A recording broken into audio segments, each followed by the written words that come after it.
What's up? What's up? What's up? Hey, party people. Ooh, listen, I can't see y'all, but I'm so excited to see y'all. You know what I'm saying? You get it, right? So you already know there's a fabulous lady to my left or to my right, depending on wherever it is on the screen. And we're gonna introduce her in just a second. But in case you are joining us for the first time, or if you are returning, welcome to Live with Nana. I go live and broadcast on LinkedIn and YouTube Wednesdays, 9 a.m. to talk about all things related to style, confidence, and authenticity for women of color in the workplace. So we are about deconstructing all of this conformity you feel to show up in these bland black suits, sis, and step out with more boldness so that you can claim all the monies and all the things that you desire for yourself and your career. So in alignment of that, we are kicking off I guess we are up in this season because it's been a hiatus since like the early summer that I seen you. Did you miss me? I missed you. But we are so excited to kick off this fall 2024 season with the one and only Ayana Diaz. Yes, yes, yes. So let me just brag on her for a little bit. Obviously, you can come to LinkedIn and get the deep dive on her. And I'm gonna put a link to her profile in the chat so you all can bombard her because the gem she about to drop will make you hit her up. But Ayana Dutton Diaz, she's a marketing leader, she's a consultant, she's an entrepreneur, a strategic marketing leader, and I love this vision builder, building in color. We're gonna talk about it. She's also a professional brand consultant and the co-founder of At Non Corporate Girls, which is a podcast and lifestyle media platform. And she ain't doing it today, but she is also a guru of the do-rag in the most chic and sophisticated ways. Okay, so I just had to throw that in. When you see some pictures, you'll understand. Okay, welcome, Ayana. How you doing? Hey girl, hey, I'm so excited to be here. Thank you so much for having me.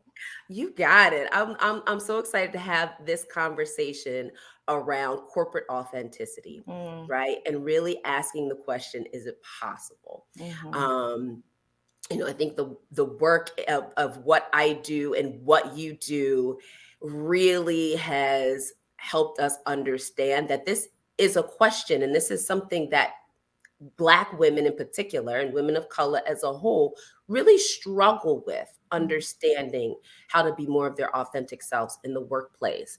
And I'm a big fan of yours, and I subscribe to your newsletter, the Ayana brand. If you are not subscribed, you need to run and go click all them links and get it. And in your recent email, you talked about some reminders from corporate America.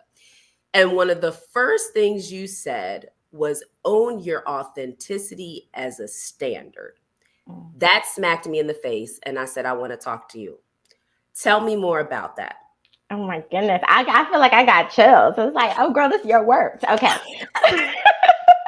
No, yes, thank you for bringing it up because it is an important conversation. I had sent that email because I really wanted people to understand that when it comes to corporate America, there are just certain things that you need to know, right? And we Right. learned this throughout our experience. And one of the things I learned was about embracing your authenticity. And the way I did that was early on in my career, honestly, because, I was always the person that came in kind of wearing whatever I wanted, always building in color, always Mhm. bold and loud, and working in a lot of predominantly white corporate spaces. Honestly, that just wasn't acceptable. People would accept it because they knew that it was me and it's kind of how I showed up. But in general, it wasn't acceptable. And it's just like, what makes me different from the other girl who wants to just show some flair and show some style and wear a red lip? And so when I think about that for corporate, when I think about that for entry level professionals, I think a standard is you have to come into the space owning who you are from jump, because if not, they'll tell you who you are. And Mhm. I think the biggest thing that we think about when we think about branding is that you do want to control your own narrative. You don't want anyone to do that for you. And so whatever it is, you need to own that. And so I think I just really learned that earlier on. And I think in every single space I've been in, I've tried to really make sure that that was how I showed up. And I'm a fan of yours, so I know the same for you, but it's really how you show up in this space. Like you are not, nothing is switched up. What you see is what you get. And granted, I don't mean coming in and like, there's different situations where you have to like, you change up your language a little bit. You're a little bit appropriate in certain situations for whatever, but your true core of essence of who you are, your authenticity, what you wear, what you like, how you feel, that's supposed to be seen. And I just want more people to embrace that, because I feel like when you do that, you give people around you permission to do the same. And as someone who is a leader, I've had a lot of direct reports. I have a lot of mentees. I want to be that example for them. I want them to see the person that's like, oh, she walked into this, she was wearing this bright yellow suit and she had her hair laid and she was wearing, and you know what? People they just respected her because it's what I demand. Did y'all feel it off the top, right? You felt it off the top.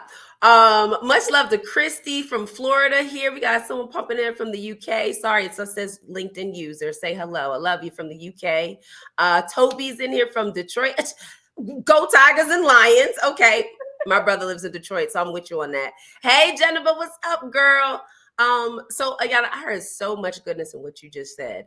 Like the last piece about the representation and the fact that like you showing up authentically, sometimes I'm like, you're having this maybe internal battle about it, but you have no idea how that could impact somebody else in a really powerful way. Like you said, being in that room and them seeing you, Black woman, leadership role, doing the things that I aspire to do, and she's showing up and commanding respect.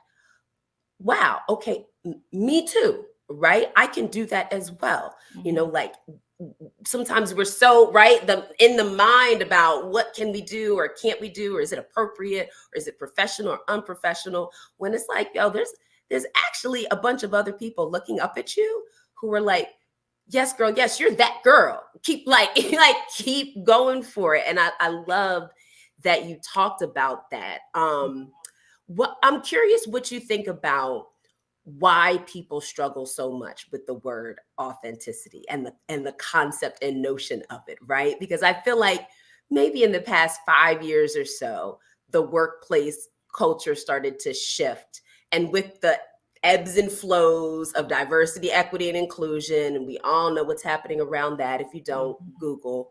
But why do you think people struggle so much with this word? And I want to ask you about it from the perspective of the company, the corporate folks in leadership, and why they struggle with it for their employees, especially in the BIPOC community. And then why do Black women and women of color struggle with it? Yeah, no, thank you for the question. I would say as a whole, it's about conformity. At least this is my lens, right? Conformity, it's about the status quo, and that's been my experience.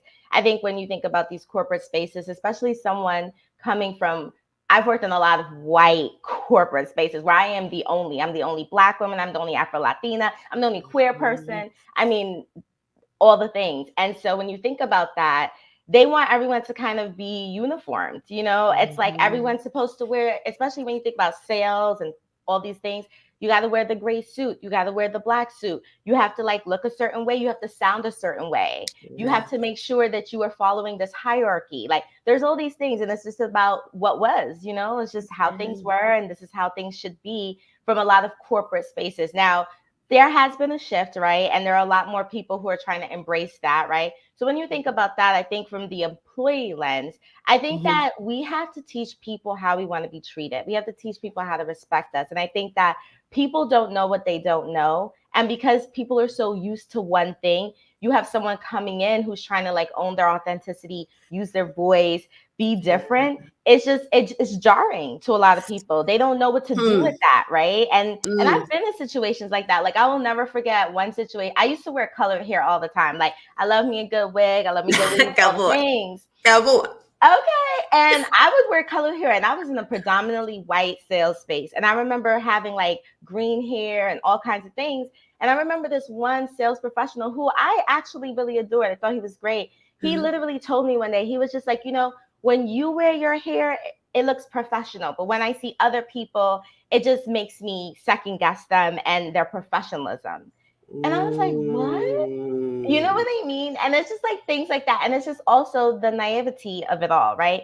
He just don't know. Like he's really just in his own world, his own lane. He just don't know. And so putting perspective around that is important. And so my response to him was like, do you tell a redhead that you feel Ooh. some type of way about her hair? And he's like, well, no, that's normal. Why? Why is that normal? Oh. Because if I came in here a redhead too, because I can and I have, what are we going Right. to say about that? And so again, Right. I think that when you think about corporate spaces, I think it's very uniform. It's the Ooh. status quo. You're supposed to kind of be a robot in this one situation, this one place, this one lane. And I think as things have shifted, they're trying to open up their lens more to like what that looks like for people. But we also need the people to show them because they just don't Yes. know. They're not, if you don't see someone with locks in your workspace, you know what I mean? Like you're not, Right.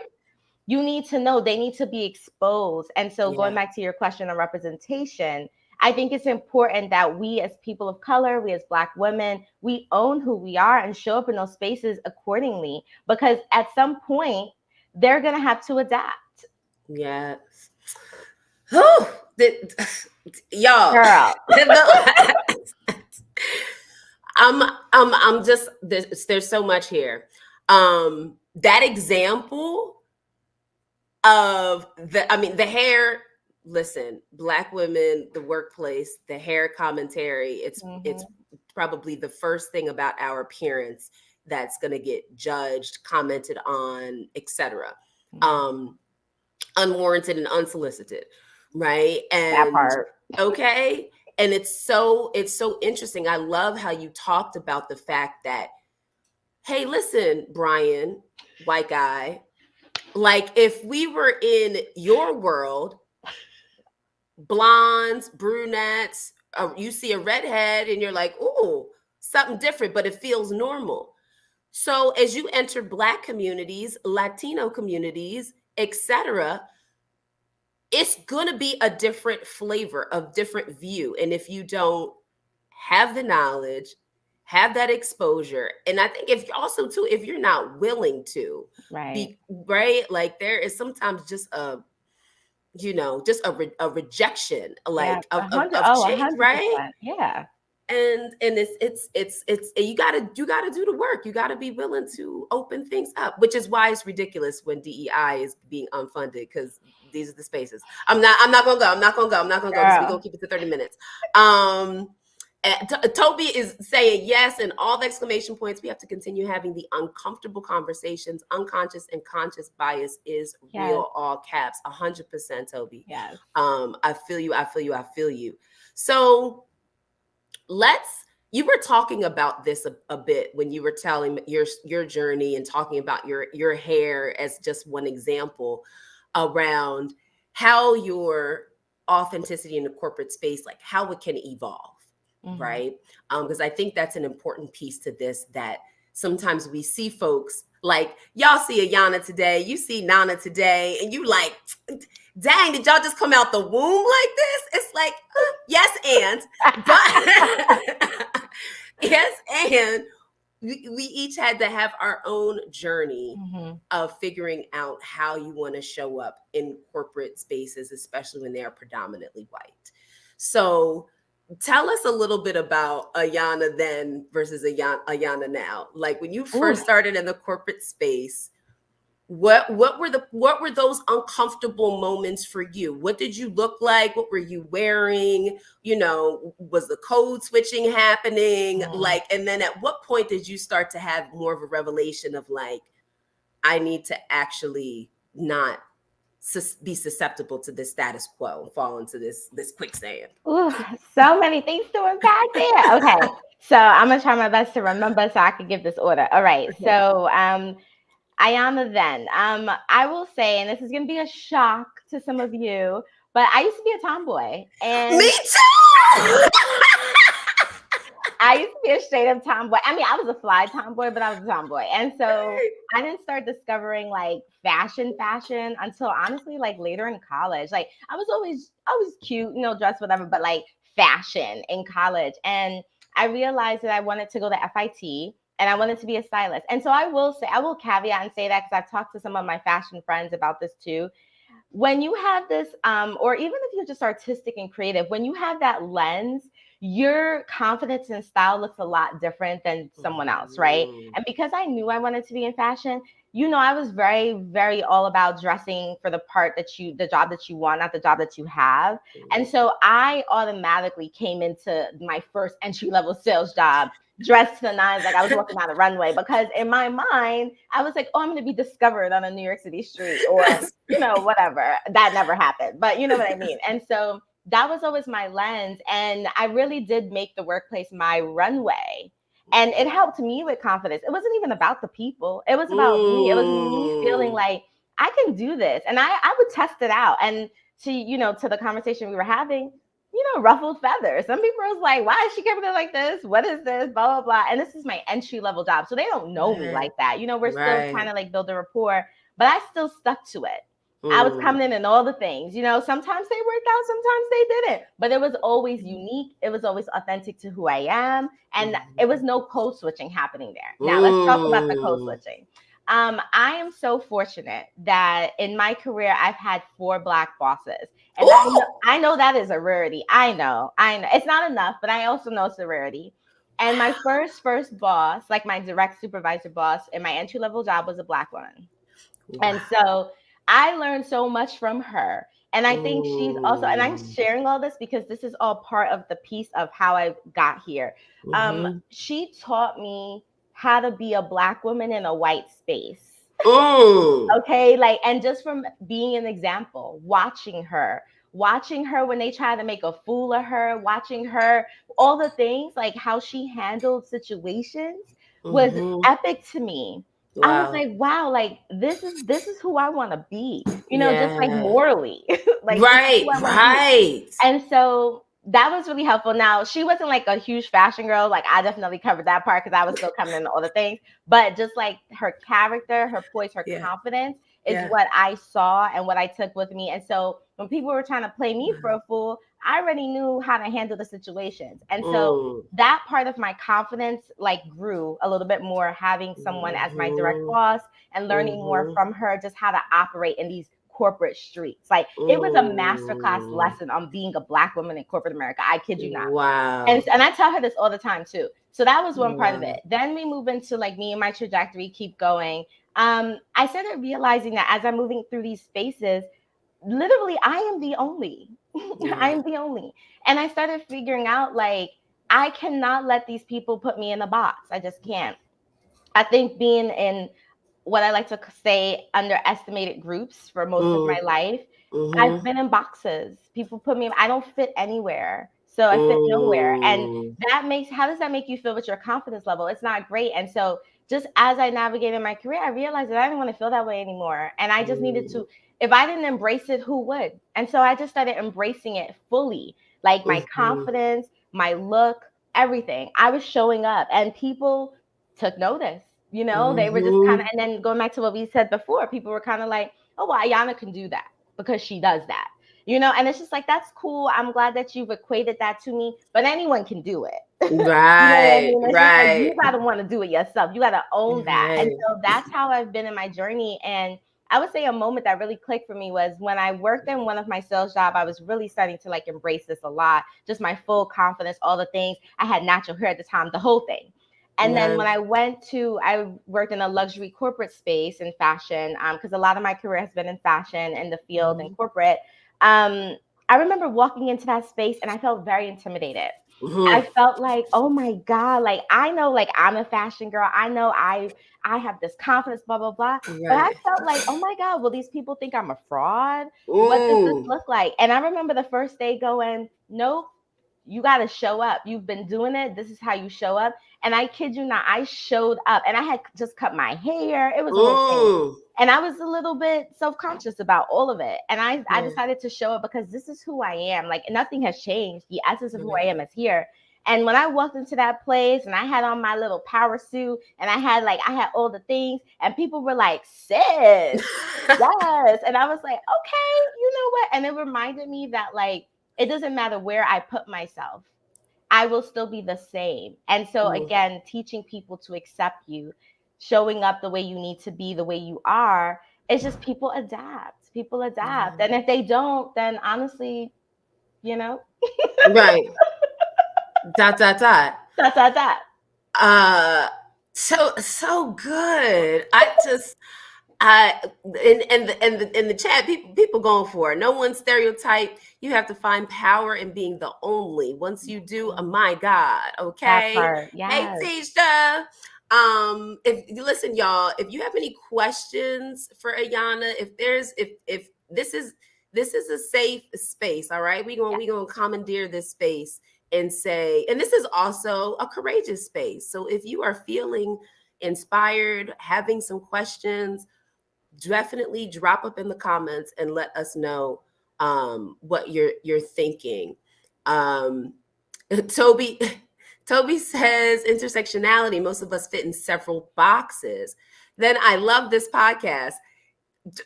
Is it a podcast, Ayana? Okay. Listen, it's not, but you said something, Toby. The two of you embody all the things. Thank you so much, sis, and you embody it as well.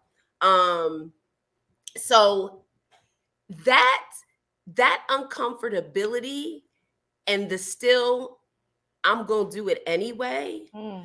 Like I hear so much of, you talked about confidence, but I also hear just like the self-talk, like in the moments of like, I'm about to start this new job. Oh, like you said, they're coming for me. Something's happening in the workplace. They're trying to question the work I did. They're trying to give credit to somebody else. They're trying to say I'm not ready for this promotion.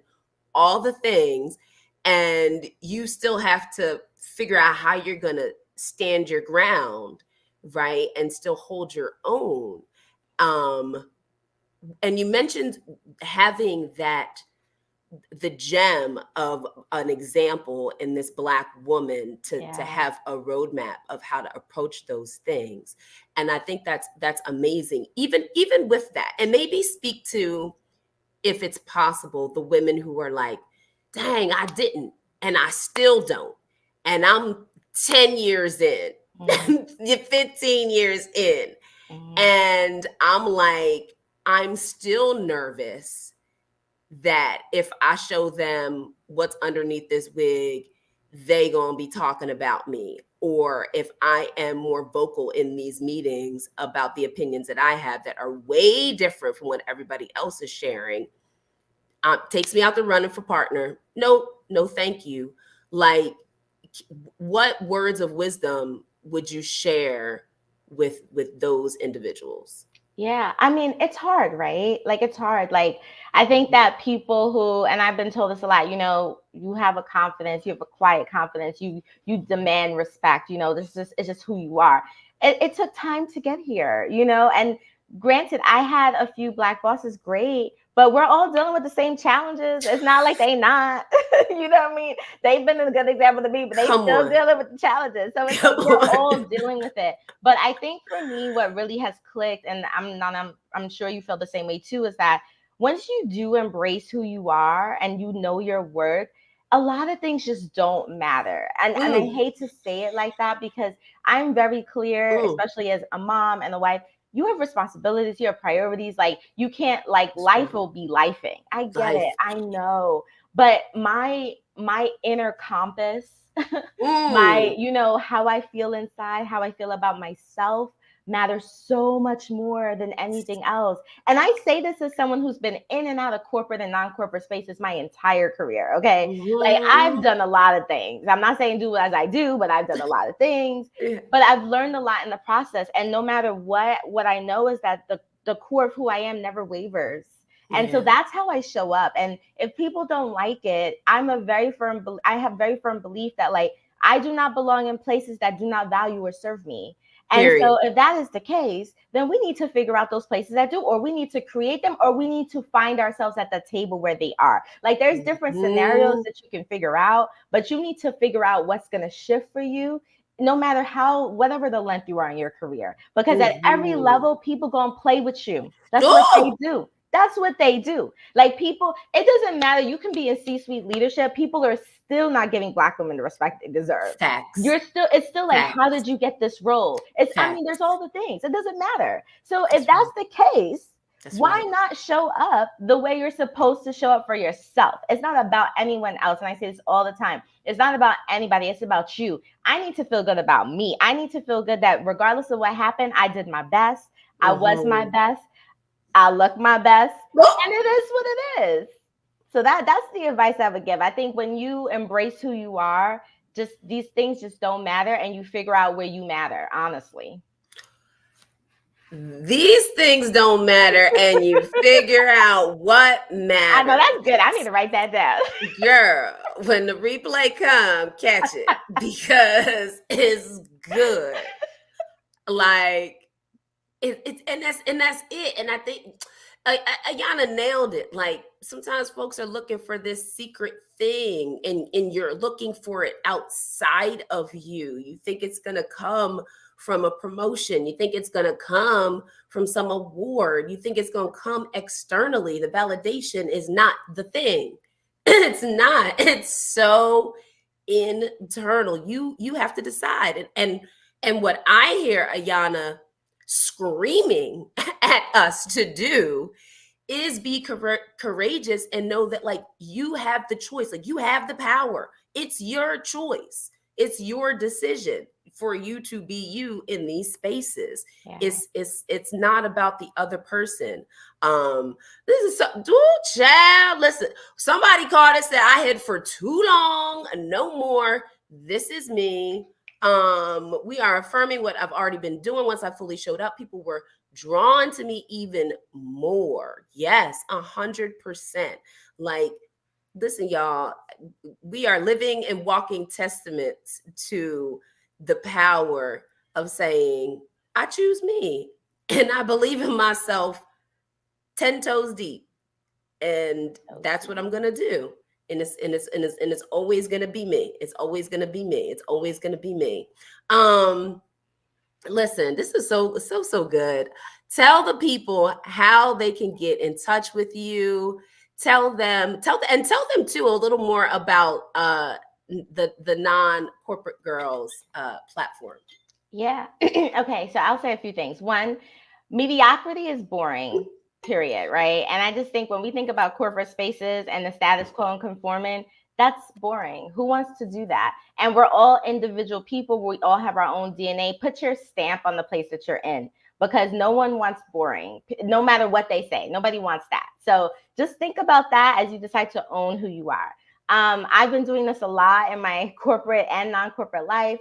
I am a professional brand consultant, so you can find me at AD Consulting. My Instagram is at the Aya Brand. My LinkedIn, Nana will drop it in the chat. All things at the Aya Brand. Non-Corporate Girls is a podcast media lifestyle platform really focused on entrepreneurial and professional wellness, literally for conversations like this. Like, how do you show up confidently? How do you avoid burnout? How do you not only navigate corporate environments, but influence them? Because that's exactly what we all need to do. People need to change their thinking. And so we talk about all the things.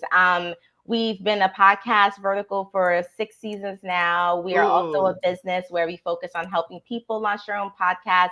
We do a lot of services and tips and advice and resources around where the 9 to 5 and the 5 to 9 meet. So how do you connect those dots? Because we are all our own individual passion makers. And what does that feel like when you redefine how you want to pivot that?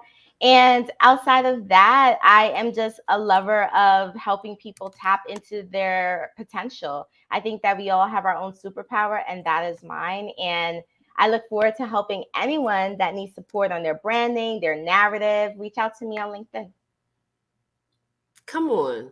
If you listen, when you meet people and they move you, and if you're sitting in your seat and you are feeling stirred by what Ayana has said today, I encourage you to take action on that. Okay.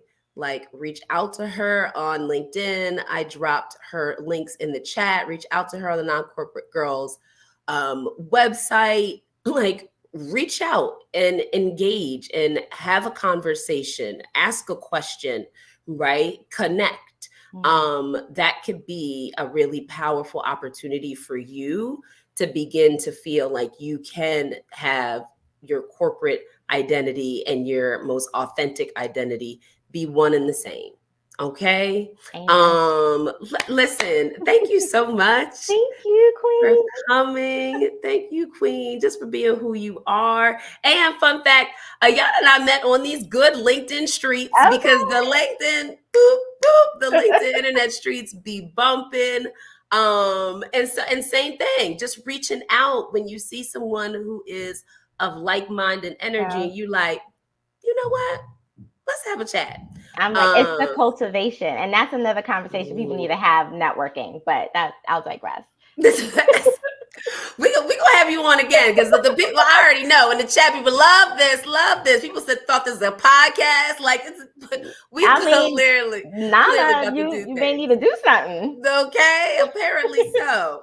Well, listen, y'all, I'm so thankful that you decided to join us today. If you're catching this live, definitely pop in the comments in the chat and tell me at least one takeaway that you received from this conversation today with Ayana. Drop one nugget in the chat just so she can know how you impacted her and what you really walked away from today that really just, like I like to say, just hit you over the head. Okay. And so listen, we're going to be back here, same time, same place, doing this live next Wednesday, 9 a.m. Stay tuned for all of the goodness that we're going to be sharing around style, authenticity, and confidence to help you show up as your boldest and brightest self this season. All right. Y'all have a fabulous rest of the day. Peace. Bye.